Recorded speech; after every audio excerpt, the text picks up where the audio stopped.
Casiodoro de Reina, Cipriano de Varela.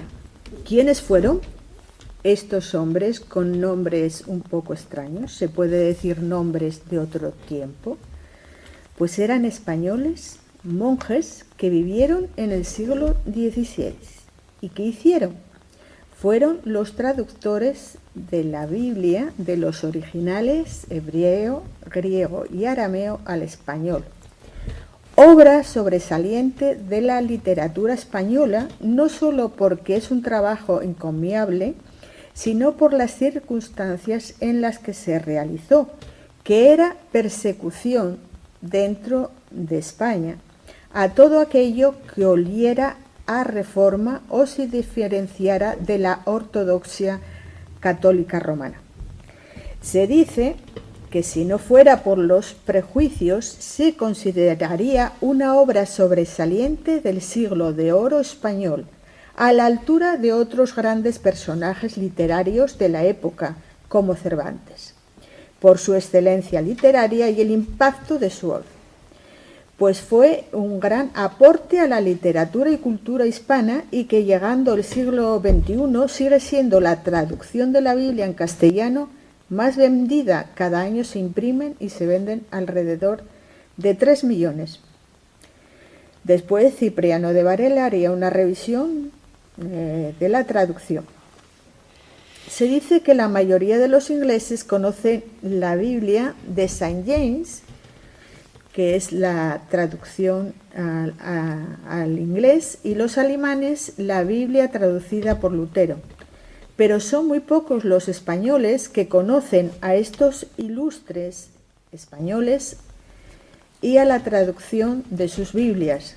La de Casiodoro de Reina se conoce como la del Oso, la de revisada por Cipriano se conoce como la Biblia del Cántaro.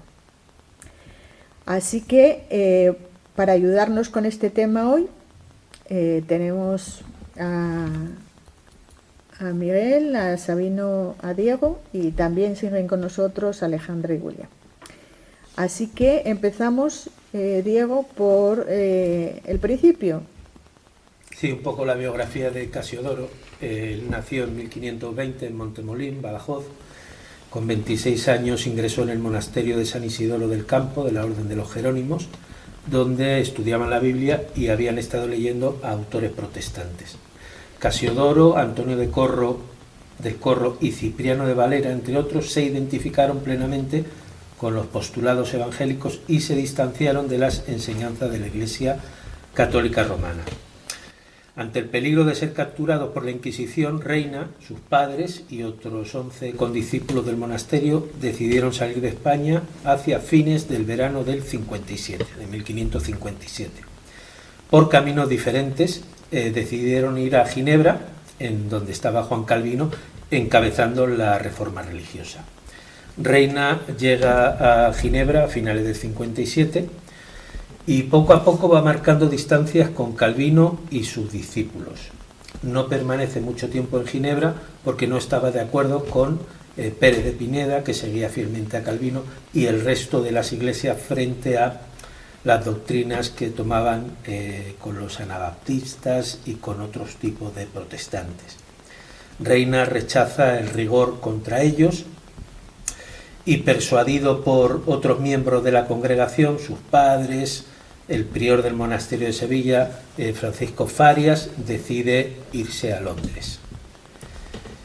Mientras estuvo en Ginebra, Casiodoro conoció la muerte de Servet, que fue uno de los motivos para decidir marchar de Ginebra. Vale, y entonces en Londres. Sí, en Londres empieza a pastorear una iglesia y la Reina...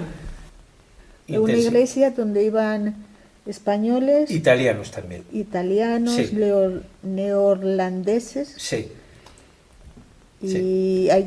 Allí es donde también lo acusan falsamente. En la iglesia, sí, mientras estaba en 1560. En la iglesia de Santa María d'Axe, que le había otorgado la Reina permiso para poder hacerlo. Le acusan porque Reina lo acusaban de ambigüedad en la doctrina. Entonces él respetaba todas las doctrinas y titubeaba un poco entre unas y otras, y los calvinistas pues eran muy radicales y por eso llegaron a acusarlo de sodomía. Pero eso no fue también por los espías de Felipe II. Sí, ¿También no tuvieron algo que ver en eso? Sí, posteriormente hicieron correr la voz de sodomía y tal, pero posteriormente, 15 años después de haberlo acusado, se demostró que eran espías mandados por Felipe II, pagados por Felipe II, para acusarlo falsamente y buscar, pues eso. Se demostró que era una mentira. Todo. Sí. Y bueno, Felipe II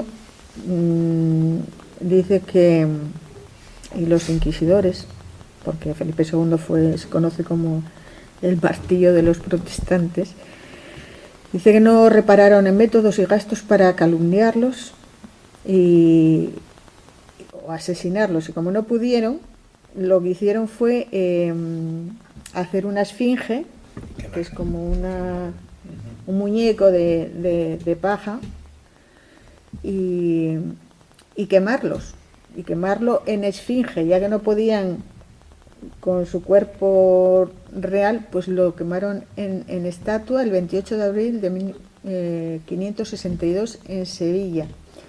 Y también colocaron sus obras en los índices de los libros prohibidos.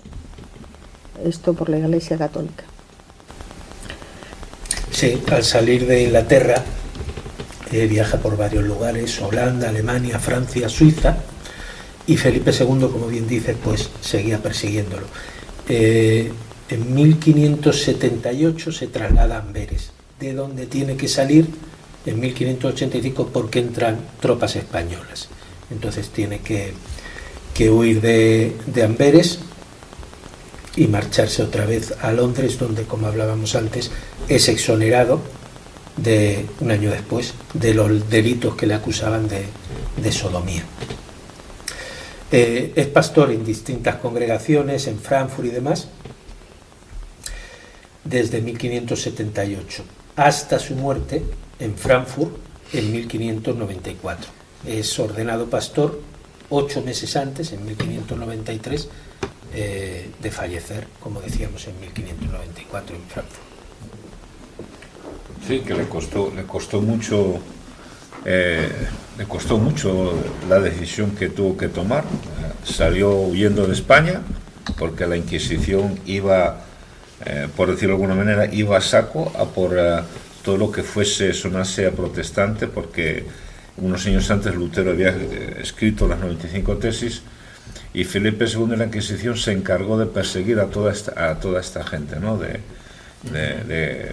Casiodoro de la Reina, todos estos hermanos que tuvieron que ir, que por cierto eran monjes jerónimos, que pertenecían a la Iglesia Católica, pero por leer la Biblia y otros escritos luteranos, ellos optaron que digamos la verdad bíblica era lo que ellos estaban aprendiendo. Por eso es que tuvieron que huir, y la Inquisición se encargó de hacer un buen trabajo de poder matar y quemar a todo lo que no era católico en aquellos años.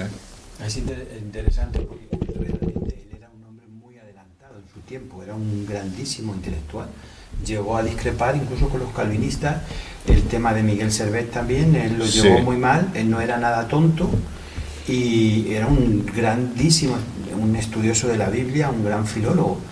Y hay que tener en cuenta que en el siglo XVI la cuna del pensamiento y de la ciencia estaba en Sevilla. Sí. En el siglo XV, en el siglo XVI, el pensamiento, el desarrollo del pensamiento, de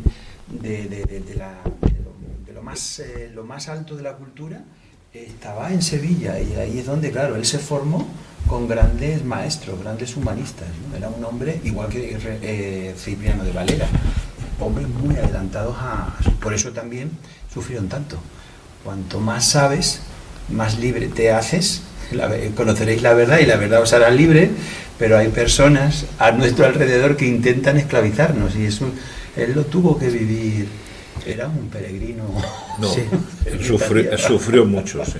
Antes hablábamos de Juan Pérez de Pineda, y es otra persona que Sí. con Cipriano, sí, son gente adelantados, como decía Miguel Ángel. Sevilla pues era el centro y muy importante de Europa, porque venía todo de América, etcétera. Y para mí es igual de importante y un ejemplo tal de lo que es el protestantismo frente al ocultismo católico, la ignorancia, el tener a la gente en oscuridad, etcétera. Y todos estos personajes son gente muy, muy adelantada a su tiempo. Yo creo que él vivió muy de cerca lo que fue la reforma interna del monasterio. Sí. Cuando empezaron a entrar las ideas luteranas, él lo vivió muy intensamente, ¿no? Y claro, todo, porque creo que todos los monjes salieron, salieron todos los monjes del monasterio. En la Santa Inquisición al final echó la llave al monasterio. Ah, sí, eso no lo quedó sabía. nadie. Sí. No lo sabía. Interesante. Bueno, hicieron también, o sea, tuvieron también otras obras de literatura, ¿no? Por ejemplo, ¿cómo se llama el otro? Cipriano de Varela. Varela, vale. Varela hizo un tratado para ayudar a los pobres y perseguidos en Frankfurt, que ha llegado hasta el día de hoy. En este caso, en el de Varela, fue su trabajo más original y literario, porque en realidad Varela, aunque hizo una traducción, fueron pequeños apuntes. Un 1 o un 5% se dice que es la diferencia Sí. de la de Casiodoro. Porque aunque decimos Cipriano Casiodoro de Reina y Cipriano de Varela, en realidad el peso de la traducción fue de Casiodoro, no tanto de Varela. Cipriano la revisó y añadió algunas cosas, pero Casiodoro fue el que la hizo. Creo que le tomó 10 años en medio de grandes problemas. Y se vale, ¿no? Él ya tenía parte del Nuevo Testamento, tomó la traducción de Juan Pérez de Pineda. Sí, de Juan Pérez de Pineda fue el que en 1556 publicó el Nuevo Testamento. Que Juan Pérez de Pineda, que habíamos hablado anteriormente, era un alto funcionario de Carlos V. Y fue al papado en varias ocasiones con Carlos V y tal, y fue el que convenció al Papa para traer obras de Erasmo aquí a España. Lo que pasa es que cuando empezó ya se le acabó la fiesta, lógicamente, por lo que hablamos de la luz y la oscuridad. Cuando quiso traer luz al país que tanta falta hacía, pues rápidamente le cortaron las alas. Sí. Y aunque fue prohibida en España, no dejaban entrar, vamos, ni la Biblia de Casiodoro ni ninguna otra obra que fuera de la Reforma. Pero así todo dicen que entró y también llegó hasta América del Sur. Y bueno, ha llegado hasta los días de hoy, ¿no? Que es por eso una gran obra que la gente aquí no conoce. Fue hasta ahora, en el siglo XXI, ¿vale? Cuando se hicieron 500 años de la Reforma, en octubre del 2020, que se hizo una estatua en Santiponce, ¿no? Santo Ponce, sí, Sevilla. Una estatua en reconocimiento a este ilustre protestante español.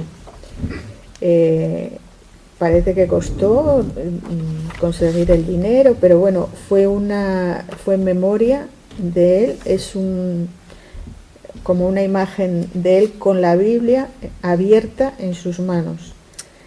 A este acto sí acudieron, bueno, las autoridades De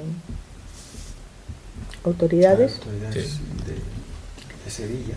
y fue un proyecto del Consejo Evangélico Andaluz. de Andalucía. Que a propósito hay que decir que en todas las comunidades españolas existe esto que se llama el Consejo Evangélico, que agrupa a las iglesias evangélicas en cada comunidad. Pero esto de que haya tardado pues casi 4 siglos en que se reconozca mínimamente a este señor, Porque hay que tener en cuenta que la Biblia que conocemos en España y en Hispanoamérica es la famosa Biblia de Casiodoro de Reina y Cipriano Varela, que es nuestra base porque es una buena traducción. Ahora es cuando se reconoce un poco el trabajo de él y se sabe algunas cosas de su vida, y yo quiero enfatizar que este hombre sufrió mucho por poder traducir la Biblia y creo que creo que se le tiene que reconocer el trabajo que ha hecho, porque en Inglaterra, cuando estaba en Inglaterra, le acusaron de sodomía por parte del rey español, metió espías en la corte de Inglaterra, le persiguieron, le vigilaron, lo querían matar, destrozar, bueno, muchas cosas. Luego sufrió mucho, y también sufrió mucho por parte de cristianos, porque él era un hombre pacífico. Él quería en construir puentes entre los cristianos y que nos pudiéramos relacionar, y hubo ramas cristianas que eso era imposible. Y él sufrió mucho por eso, sufrió para sacar fondos económicos para poder traducir la Biblia. Pasó hambre, se tuvo que dedicar a vender telas porque le había negado el pastorado, no sé si fue en Frankfurt o en un sitio de estos. Creo que en Inglaterra. No lo sé, creo que hubo en Inglaterra, y después, tiempo después, cuando le dieron el permiso para ser pastor, murió. Entonces, fue un hombre admirable, ¿no?, por su perseverancia en hacer lo que creía que tenía que hacer. Desde luego que la Biblia es una grandísima joya de la literatura española. Claro, como no se promovía la lengua romance, sino el latín, sobre todo para hablar sobre la fe, claro, la Biblia también por eso quedó un poco ahí arrinconada. Si tú rezabas en latín, si tú leías la Biblia, pero hay que reconocer lo que fue la obra de este hombre, de Casiodoro de Reina. Sí, él ha sido una bendición para nosotros. Claro, para los creyentes, para los cristianos que leamos la Biblia, pues ha sido una gran aportación, porque consideramos que la Biblia es nuestra guía y nuestra autoridad. Nosotros no tenemos una autoridad superior que nos dice los dogmas, ni nada esto como sería en el caso católico los papas, sino que nuestra autoridad es la Biblia. Entonces, tener una Biblia, una buena traducción en nuestro lenguaje, que eso fue también lo que hizo la Reforma. La Reforma puso en las manos del pueblo, de la gente llana, la Biblia, para que la pudiera leer de una manera personal y que no dependiera de los eclesiásticos para que los guiaran, ¿no? Sí, él creía, leí el otro día firmemente, que las escrituras son el auténtico instrumento para promover el celo de la gloria y de la salud de los hombres, y que el desconocimiento de las mismas era lo que había derivado en la idolatría imperante en la iglesia del momento. Y él decía que sí, prohibir la lectura de la Biblia era una afrenta a la verdad, porque si confiesan que la palabra de Dios lo es, a nadie puede engañar ni entenebrecer. Entonces, claro, había un clero en Roma que solo y únicamente ellos eran los que decían que podían interpretar la palabra, las escrituras, y nadie, nada más que ellos, tenían acceso a ellas. Entonces, como bien dice la palabra, conocerás la verdad y la verdad te hará libre. ¿Cómo vas a ser libre si no tienes acceso a la verdad? Entonces, el trabajo, como decía Sabino, de este hombre perseguido por todos, de todos lados. Sí, y por el trabajo que ha hecho en nosotros, contemporáneos, digamos, actualmente, ¿no? El que hizo con los contemporáneos de su época y demás es invalorable, o sea, no se puede valorar, es una cosa que es tremenda el trabajo de este hombre. Solamente un dato para que entendamos los tiempos que vivía esta gente, Casiodoro de Reina. la Biblia que él hizo se llamó la Biblia del Oso porque no querían poner una ilustración que sonase religioso porque estaba prohibido y era para evitar la persecución. Y entonces, para poder no dar mucho de acerca de qué era la Biblia, entonces pusieron lo que era un oso cogiendo un panal. El que lo hizo fue la miel exactamente panal, ¿no? la miel. El impresor fue Matthias Apiarius, creo que era bávaro, y se les ocurrió esto, ¿no? De poner un oso, ¿no? Por eso se le conoce como la Biblia del oso, como escondido un poco lo que habían hecho para que no lo pudiesen. Pero a la vez transmitía que de la Biblia cogemos como la miel, que es algo dulce, es algo bueno que nos alimenta. Sí, él no podía en ningún escrito suyo poner su nombre porque sabía que inmediatamente iba a ser borrado, quemado y desaparecería de la historia. Entonces, por los medios que usase, él no podía nunca reconocer ninguna traducción suya ni nada.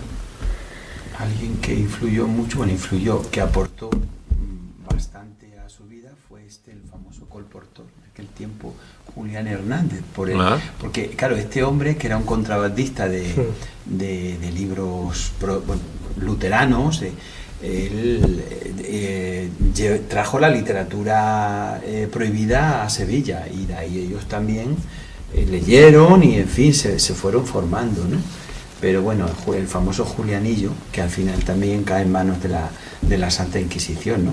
Pero llevó también obras al monasterio de San Jerónimo. Y hay muchos casos, sí, como este Julianillo del siglo XX, que durante la posguerra iban por los pueblos ocultando libros y entregando libros y haciendo la misma labor que hizo siglos atrás este Julianillo. Sí. Sí, la verdad que fue una época interesante lo de esta gente, ¿no? De cómo tuvieron que luchar y salir corriendo en ciudades y sufriendo persecución de todo tipo. Así que es una bendición poder tener la Biblia, que ha sido de reina en nuestras manos como literatura. Así que bueno. Y eso, falta el reconocimiento y el conocer que el pueblo español, que la gente, bueno, española o, en fin, más bien de habla española, puedan conocer de dónde viene la Biblia y quién fue la persona y conocer un poco y reconocer que haya un reconocimiento de su obra, su labor, su vida, en fin. Entonces, bueno, esperamos que con lo relatado en este programa podamos haber difundido un poco más la figura de estos hombres que con su talento y esfuerzo aportaran a la causa cristiana y han legado una pieza clave para los cristianos de habla hispana, algo de gran valor para todos los cristianos, porque lo que decíamos, ¿no? Es el libro sagrado, la Biblia, en nuestra lengua para una mayor comprensión, aportación espiritual, riqueza en prácticamente todos los sentidos, al poder tener un acceso libre a la palabra de Dios, que es nuestra guía y autoridad. Así que pues os dejamos ya después de esta pausa con la reflexión que en esta ocasión nos traerá Alejandro Ortiz.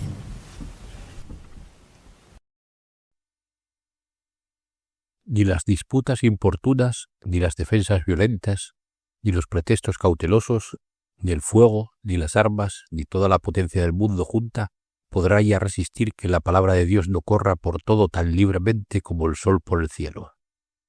Así empieza la Biblia del Oso. Y a nosotros nos gusta mucho, muchas veces repetimos el versículo, ¿no?, de 2 de Timoteo. Toda la Escritura es inspirada por Dios y útil para enseñar, para redarguir, para corregir, para instruir en justicia, a fin de que el hombre de Dios sea perfecto, enteramente preparado para toda buena obra. Esta es la traducción que vemos en nuestras Biblias Reina Valera, que nos recuerdan a 2 hombres, Casiodoro de la Reina y Cipriano Valera, que con la ayuda de Dios son en buena medida responsables de que hoy podamos leer la palabra. hermanos que fueron perseguidos, teniendo cuidado de una muerte segura, incluso debido a la huida, como no los pudieron pillar, incluso a Casiodoro le quemaron hicieron una efigie y la quemaron en un auto de fe de la Inquisición. Pero pudieron culminar su extraordinaria labor. Y hoy vamos a hablar un poco de su historia, que comienza a mediados del siglo XVI en un convento de la provincia de Sevilla, concretamente el monasterio de San Isidoro del Campo, en Santiponce. Este es un monasterio de la Orden de los Jerónimos. ¿Y qué pasó? Pues ya llevaba más de 100 años que Gutenberg había inventado la imprenta, lo que había permitido una incipiente difusión de la Biblia más allá de las élites muy concretas, que eran hasta entonces quienes la podían leer. Además, España estaba creando un imperio que era el mayor conocido. Y sin embargo, las escrituras nunca habían sido traducidas al español. Así que de esta ingente tarea se enfrascaron no 2, sino 3 monjes jerónimos que se conocieron en este monasterio. Eran Juan, Casiodoro y Cipriano. Y hacían un estudio constante y diligente de la palabra. Tenían un conocimiento de las lenguas clásicas, latín y griego, que les ayudó a descubrir cuestiones de una importancia trascendental. Así, en la primera carta a Timoteo, capítulo 2, versículo 5, vieron que porque hay un solo Dios y un solo mediador entre Dios y los hombres, Jesucristo hombre. O en el capítulo 5 de la carta a los Romanos, justificados pues por la fe, tenemos paz para con Dios por medio de nuestro Señor Jesucristo.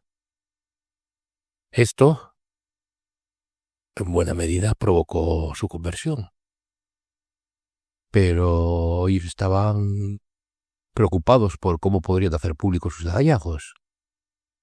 La reforma avanzaba en Europa y tras varios enfrentamientos bélicos en 1555 se firmó la paz de Augsburgo, que significaba básicamente, diciéndolo fácilmente, que quien manda en la región escoge la religión. Así que nuestros amigos tuvieron que huir.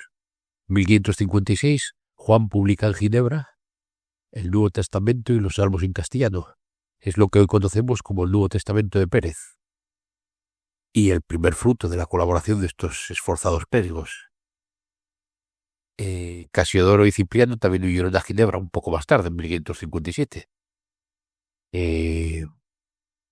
Muy a tiempo, dado que los autos de fe contra protestantes por parte de la Inquisición se iniciaron en 1559. Y 4 de nuestros compañeros del convento fueron arrojados a las llamas en 1562. A partir de su llegada a Ginebra, tanto Cipriano como Casiodoro se separaron.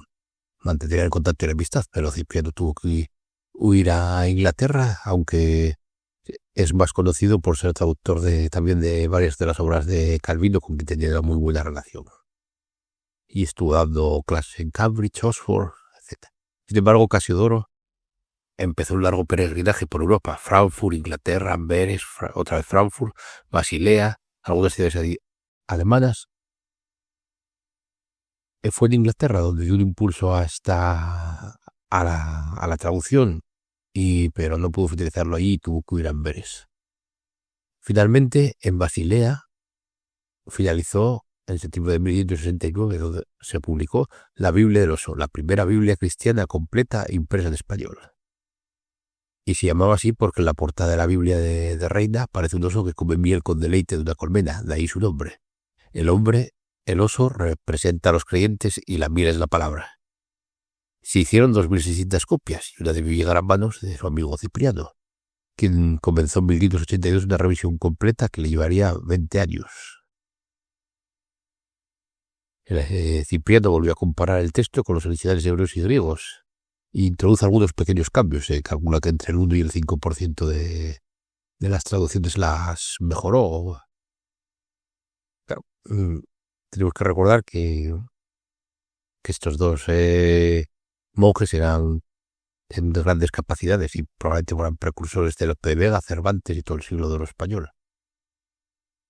Y adaptó la presentación al modo de la Biblia de Lutero.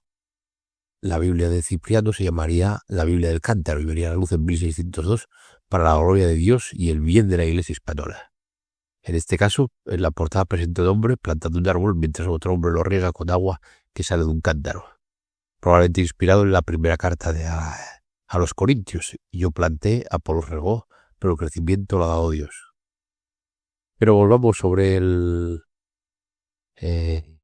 monje, el hermano al que estamos dedicando hoy el programa, ¿no? Casiodoro de la Reina. Vivió en un tiempo de identidades dogmáticas, ¿no? Que parecía muy importante las identidades confesionales y sin embargo Casiodoro se alineó con todos aquellos que en nombre de la paz, la concordia y la unidad de los cristianos defendieron que las certezas dogmáticas que se podían desprender del texto bíblico eran de realidad pocas, mientras que el terreno de lo interpretable era extenso. Y en el campo de lo interpretable los criterios que debían regir eran el amor cristiano y la paz, con el sermón del monte del Evangelio de Mateo como estándar de conducta moral. Eso era un poco lo que hoy podríamos denominar como la teología de Casiodoro, ¿no? Y sin embargo, hoy, en el siglo XXI, tenemos la capacidad de decidir qué rumbo vamos a tomar. Cómo también la humanidad percibirá y leerá este siglo a lo largo de la historia, cuando nuestros descendientes miren atrás y valoren nuestras acciones.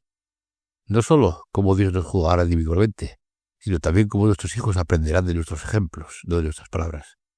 Tenemos la oportunidad, hoy hermanos, el regalo, el deber de mirar atrás y aprender de aquellos que han llevado valientemente la antorcha de la fe durante toda la historia para que hoy podamos recogerla y legarla a las generaciones venideras. Personas como Casiodoro, que en medio de la persecución, el dolor y la pérdida, solo se movió por el amor a Cristo y nos legó la traducción de la Biblia que hoy todos tenemos en casa. Que encontró amigos en Cristo más allá de las etiquetas doctrinales y amó a Cristo a través de todas esas amistades.